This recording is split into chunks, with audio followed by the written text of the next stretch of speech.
Hozirgi kunda eng savdosi ko'p bo'lib turgan Cobalt balon oladi. Sizlar bilan Cobaltni balonlarning narxi eng kichik balonni ulaba ko'rib chiqamiz. Undan tashqari 13 razmerdagi diska balonlarimizga aksiya e'lon etilgan 3 komplekt Karmetal qoldi, 1 komplekt Maybach, 1 komplekt 5 yulduz diska. Bularni diska baloni bilan 265 dollarga xarid etishingiz mumkin. Tak, bunda Cobalt'a 6 xil variant chiqarib qo'yman. Tak, birinchidan tushuntirib o'taman, narxlari bilan.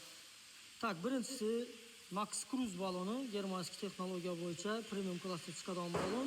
Bu balon qaliplari ulli ishlangan, asosan 215 qistiraman degan odamlar uchun dim qo'l keladi. 205 65 15 razmeri, lekin 215 50 balon bilan deng duradi. 50'lerki yumshoqlik ham zo'r, kilometrni zo'r beradi. Zavod tomonidan 100 ming belgilab berilgan. Lekin bu balonni qarab aydasangiz, undan ham ko'p yuradi.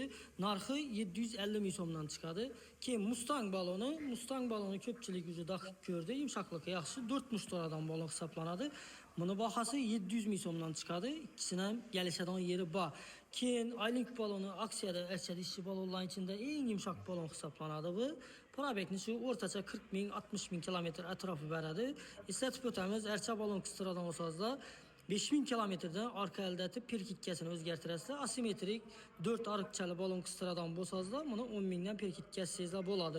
Tak, narxina keladigan bo'lsak, Ayling balonimizni buni bahasi 580 ming so'mdan aksiya bahada turibdi. Keyin Onyx baloni, kitayskiy balon bu ham bahasi 520 ming so'mdan chiqadi. Keyin Sheslak baloni ko'pchilik so'rab turgan, ko'pchilik bozorlarda ham sotilib turgan balon bu.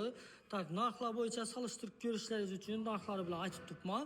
E'tibor etasizlar. Bu balonimiz 580 ming so'mdan chiqadi. Undan tashqari buni ustanovkalar ham shuni ichida.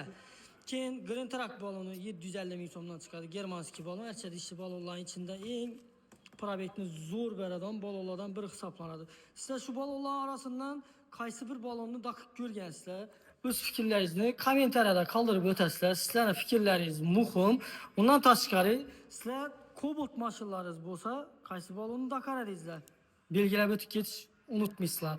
Aksiyamizdan foydalanib qoladigan momenti buni eslatib o'tishimiz sababi do'stlaringiz bo'lishi mumkin, yaqinlaringiz bo'lishi mumkin. 5 dana komplekt qoldi. Uspet etib qolasizlar.